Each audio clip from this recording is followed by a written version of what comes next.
What I want to do in this series of lessons is give you some ideas as to how to use artificial intelligence in ways that are constructive and disciplined. In other words, we're going to try to examine some possible strategies for learning with artificial intelligence. And maybe, if I'm being a little grandiose, maybe even how to flourish with artificial intelligence. But the way I want to start this series of lessons is by covering what's going to happen if you don't use AI in this disciplined way, as I mentioned. Because a lot of people, the way they are currently using AI, not only is it maybe irresponsible, but I think it's also even detrimental to their cognitive abilities. In other words, they are undermining their own mental powers in the way that they are using the technology. And so that's why this first lesson is called Overreliance on Artificial Intelligence. Truth be told, there is actually already a term for this phenomenon. It's called deskilling. Now, deskilling has been in the literature for, I don't know, decades at least, 50 years, something like that. And one thing we can say about it is that it tends to crop up whenever there is a radical new technology. For example, when calculators came about, people were kind of afraid that you'd be unable to do calculations on your own because you're relying so much on the calculator. So let's begin here with a formal definition. Deskilling is the process by which human proficiency and cognitive involvement in a task decline as that task is outsourced to external tools or systems. Now, that is a very fancy way of saying it's when you offload, your knowledge about how to do a task to a machine. Maybe the easiest example to get our feet wet with this concept is what many of us who are roughly my age have done to themselves with their navigation apps on their smartphones. I used to be a pretty good navigator, I guess. I would know, which direction northeast, southwest is, right? And I can kind of guess also, we've been going for about a mile, 2 miles, 5 miles. All that is mostly gone from me now. I over rely, I should say, on my map app. And that is one example of deskilling. I am no longer able to navigate the way I used to because I have offloaded those abilities, that task, to a machine, right? A set of algorithms. Maybe another example is that the other day I got into a car that didn't have a backup camera, and boy, did I have a heck of a time parallel parking. I did it, so I'm not fully deskilled in that domain yet, but it was considerably harder than it used to be. So these are examples of deskilling, and I hope you can see that's, it's not necessarily bad, but there are some tasks that we want to be able to do without the aid of a machine. And maybe there's some tasks that we don't want a machine to at all, maybe ever do for us. Okay, let's have an example now that's more so inside the realm of education. And it's a pre-generative AI example. That is, this phenomenon that we're going to be talking about was present or seems to have been present even before the dawn of like ChatGPT and stuff like that. And it comes by way of the researcher Marianne Wolf, and it introduces her concept of deep reading. What is deep reading? Deep reading is that slow kind of rich reading so it's basically the opposite of skimming. You read a passage, your mind makes a bunch of associations, and then you read a little bit more, and your mind makes more associations. It's the kind of reading, basically, that your literature teacher wants you to engage in all the time. And this is an ability that we have to cultivate. It isn't, we don't come out of the box ready to read. We have to learn to read. And then deep reading is even more difficult because you have to know a lot of background knowledge so that when you're reading, you can make all these connections and it can be a richer experience. Well, Marianne Wolf argues that smartphones have predisposed heavy users toward entertainment-oriented doom scrolling, such that they can no longer engage in what she calls deep reading and now display a decline in cognitive patience. In other words, in your mind, you no longer have that ability to let things take the time that they need to take. So to get some, a rich experience from deep reading, that simply takes time. It's not something that you can really rush. And we have essentially trained ourselves, those of us who are heavy users of digital devices, to not be able to do that. And according to Marianne Wolf, there are many negative results from this. First of all, we have shrinking attention spans. We have atrophying memory, and we have a low boredom threshold. In other words, we get bored much more easily now. This is scary stuff, right? And you can tell quite easily that if you get bored really easily, then that's going to be bad news for your ability to learn. Sometimes when you're learning something, it actually takes a little bit of time, like a little bit of a time investment for you to see how interesting it is. But if you get bored too quickly and literally can't handle learning this thing anymore, well, the result is that you're probably not going to want to learn that thing. So scary stuff, but I did specifically choose Marianne Wolf's research here for a strategic reason. Not everyone agrees that the reason for the, decline in cognitive patience is digital device use.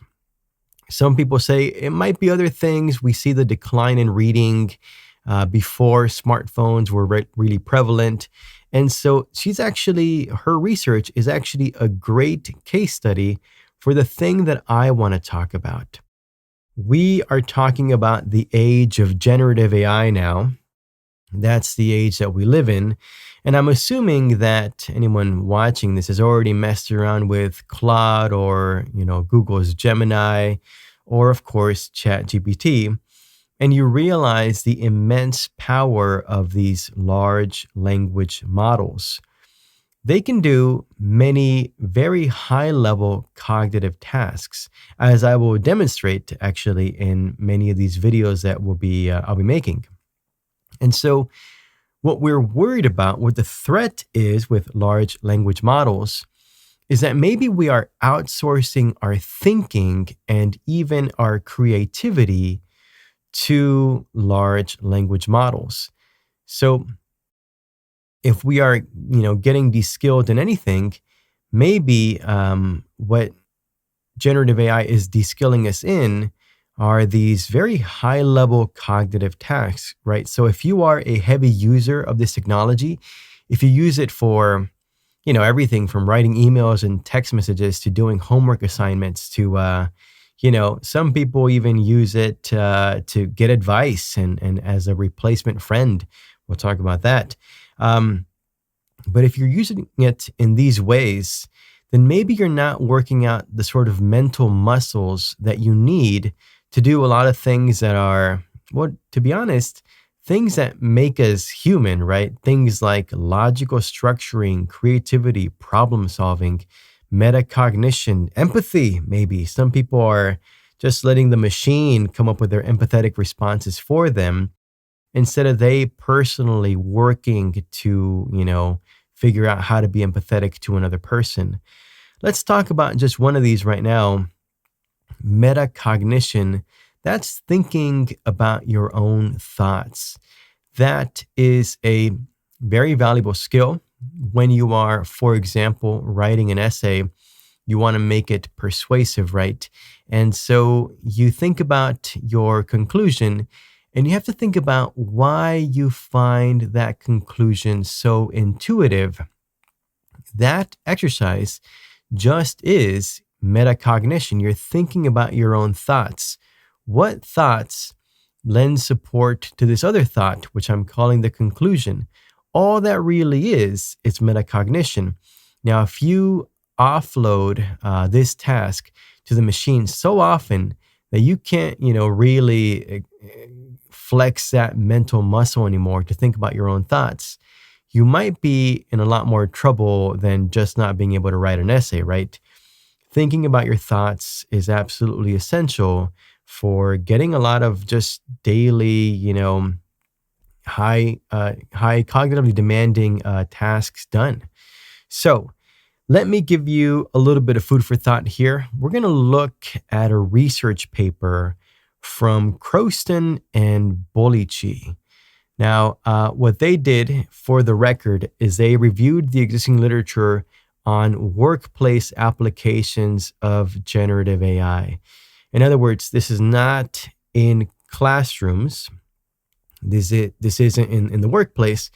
But as it turns out, getting good data, at least as of now, about the effect of AI in classrooms is hard to come by. I will eventually share some of that with you, but there's a lot of good research on generative AI being used in the workplace. So here is the general finding. Low-skilled workers tend to see a massive boost in performance.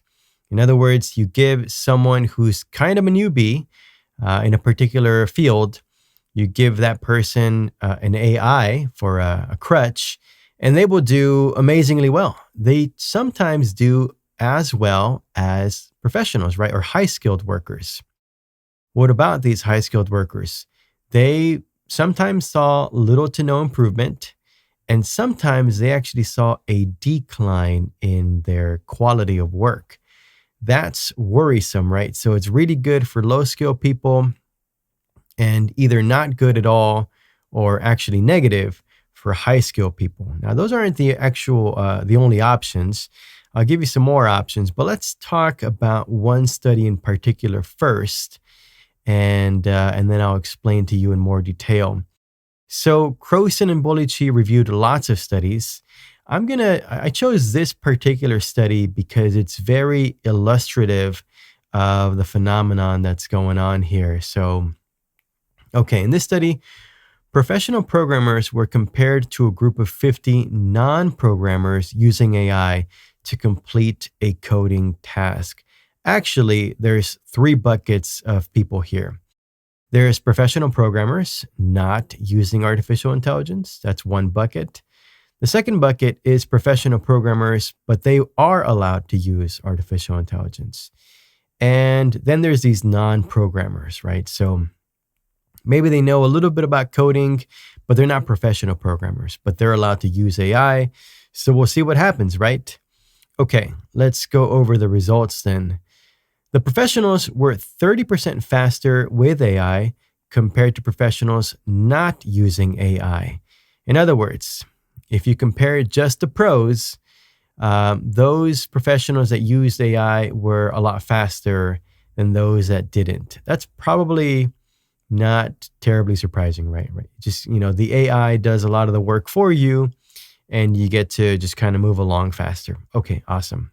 Let's talk now about the non-programmers. 95% of the non-programmers finished the task in roughly the same time as the professionals.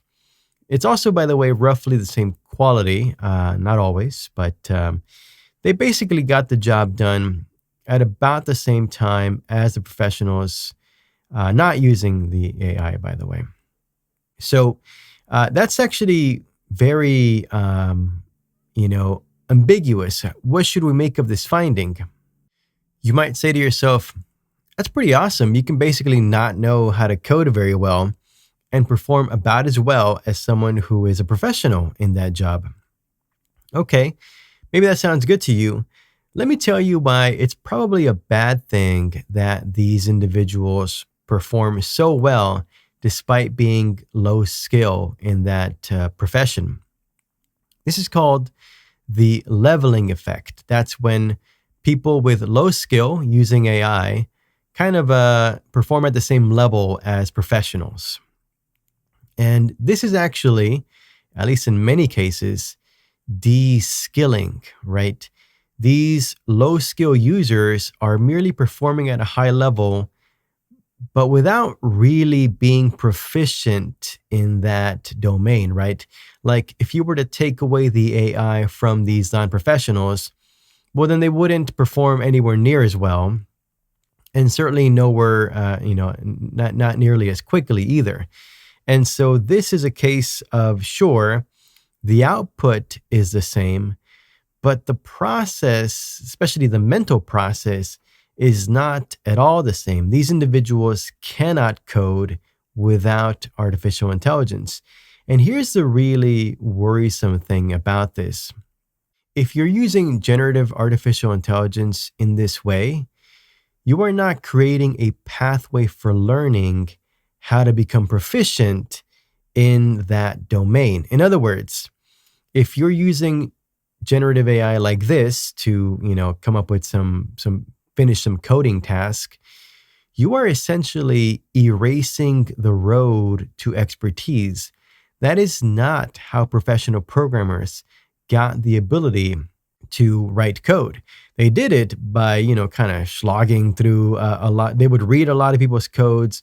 They would work on a lot of, easier tasks until they could work up to harder tasks. There's a whole lot going on when someone is becoming an expert coder. And by using AI, you are essentially following none of those steps toward expertise. So I hope you can see here that this use of generative AI doesn't actually impart in you any knowledge or wisdom or, any practical reasoning skills for how to be good at that job. Because you want to be good at these jobs, right? Otherwise, you are replaceable. If anyone with low skill and an AI can do a job, well, then they'll just get someone else that can pay less than they're paying you, right? So it's pretty important to actually attain expertise. Speaking of expertise, there are some cases where the multiplier effect has been documented. What is the multiplier effect? That is when experts actually perform better with artificial intelligence. So I mentioned earlier, sometimes there's no, very good effect with AI if you are a pro. Sometimes it's actually a negative effect, right? There's actually a decline in quality. But sometimes there is this multiplier effect. So in essence, you are enhancing your cognitive powers. Maybe you perform the task at an even higher quality than you could have without the artificial intelligence. Or as the case that we discussed, maybe you perform the task way faster than you could have without artificial intelligence. So let's talk about this multiplier effect. Where does it appear? First of all, it appears only in those that are highly skilled. You have to already know a whole lot about whatever task you're doing before you can see the multiplier effect. And I should also mention this, it's not because these people are really good at prompting, although they do make really good prompts. Let me just say this real quick. I looked at the prompts that the professionals made and the non-professionals. And obviously the prompts from the professionals are way better because you can tell as they're prompting the artificial intelligence, they already kind of know what the code is going to look like.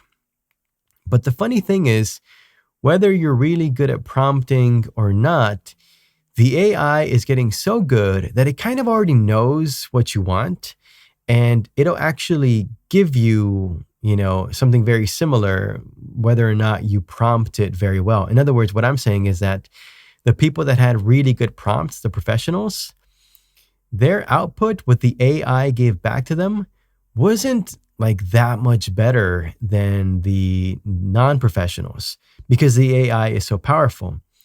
The real difference here, the reason why highly skilled people can have the multiplier effect relative to, non-highly skilled people is that highly skilled people are better at evaluating and editing the output of the AI. In other words, they already know sort of what to expect from the AI, what it's going to spit out, and they can look through it really quickly and fine tune it. And essentially, what they did is they automated most of the process, right? They just had the AI make whatever, code, and then they just kind of fixed it up a little bit. And so that made it so that they could work really, really quickly and produce a very high quality product. And that's how you see the multiplier effect. Okay. Hopefully, I'm beginning to convince you that you want to be an expert in whatever domain matters to you, so that maybe you can see the multiplier effect and you want to avoid de-skilling as much as possible. If I haven't convinced you of this yet, let me give you maybe one more example that hopefully will get you shaking in your boots a little bit. And we'll see what you think. Okay, one recent meta-analysis gives some real signs for concern. Okay, here's the question. Is mass de-skilling possible?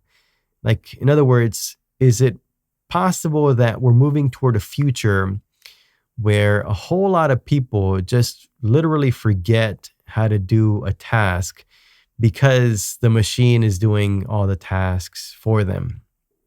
Kind of like in that movie WALL-E, where people don't even know how things work anymore because the robots have been doing everything.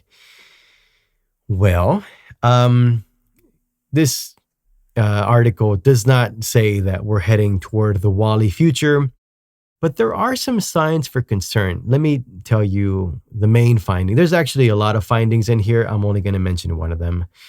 There is a decline in mid-skill jobs and a growth in low-skill and high-skill jobs.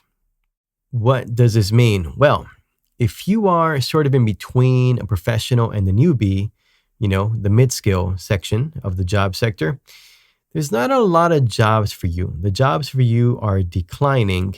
If you are a newbie, lots of jobs for you. And if you have a lot of, if you're an expert in some field, there's also work for you, although not as many as for the newbies, right? But if you are an expert, there are still jobs for you, obviously.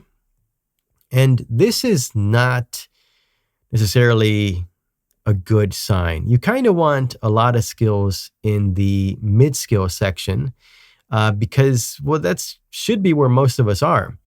And you want the fewest amount of jobs sort of in the low skill section, right?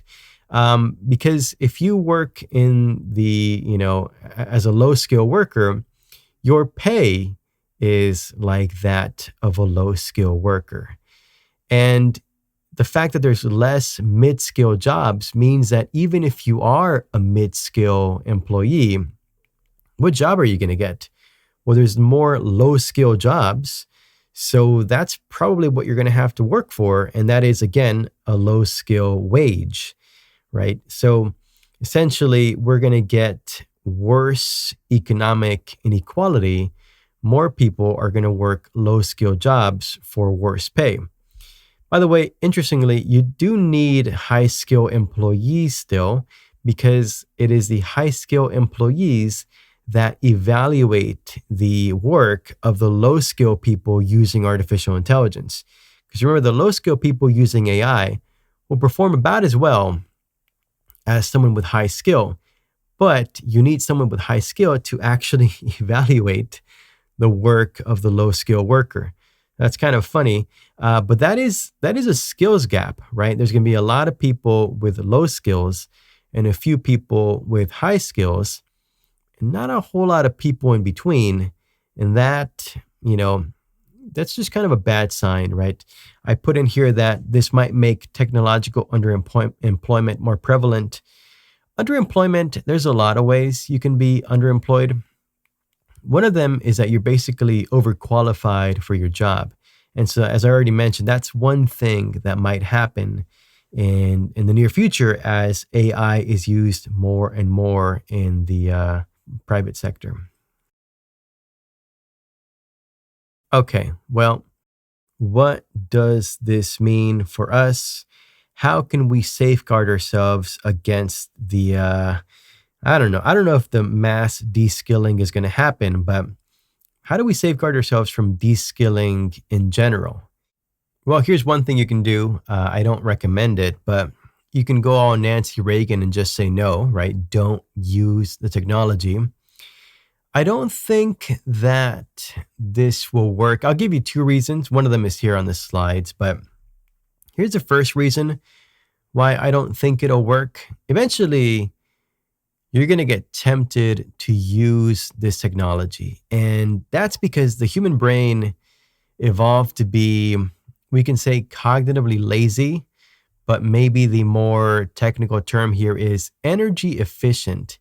If you don't have to think hard, your brain doesn't want you to think hard, right? Your brain wants you to take it easy, conserve your calories, right?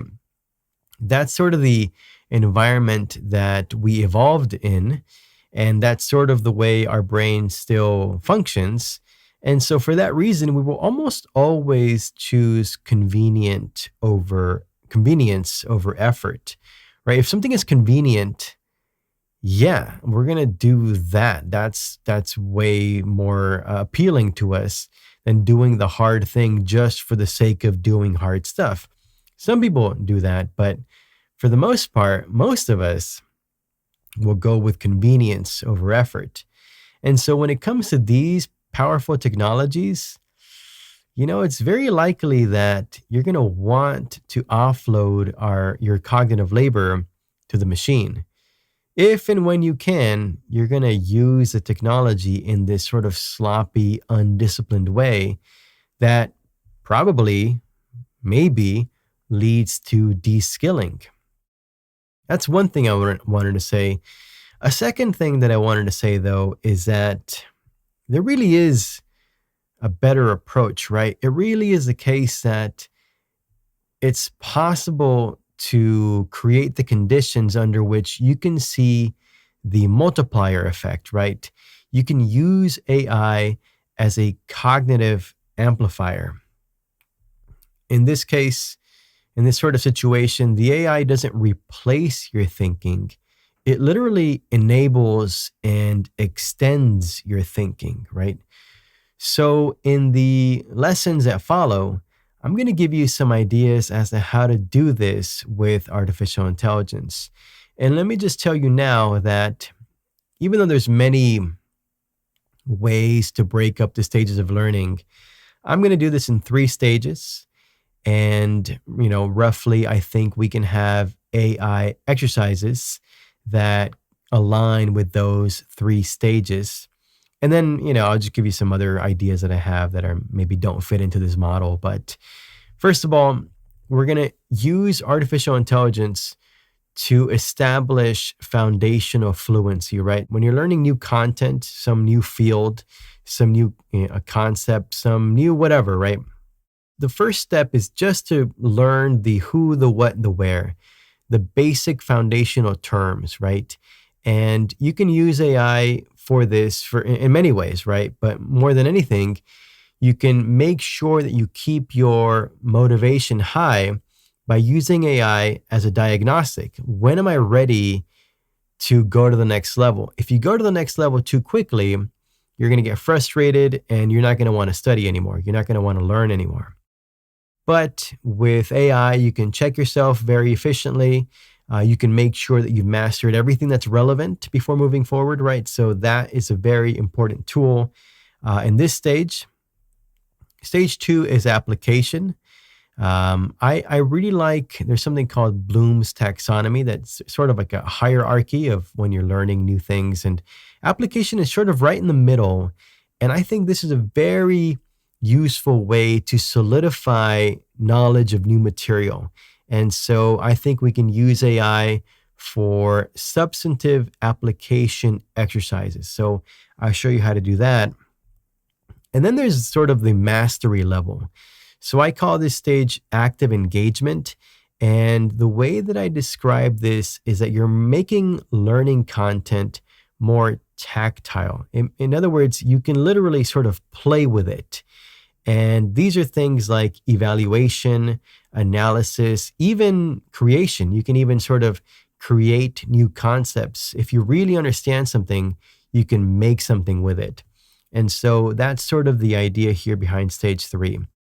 So I will give you, there'll basically be a video for each of these stages, but I want you to sort of visualize this as a cognitive ladder. The way that I think of the way people are using AI right now is that they're climbing up a broken ladder. A lot of people are basically using it in a way that always keeps them as a novice, as a newbie, right? And the rungs up to expertise they've broken off. That's here on the left. And so, in other words, I guess the technical way of saying this is that people are using AI in a way that de-skills them.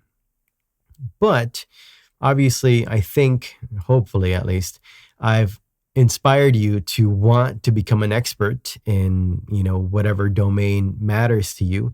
And for that, you need to climb up this ladder, right? So we need to essentially, rebuild those broken rungs of the ladder.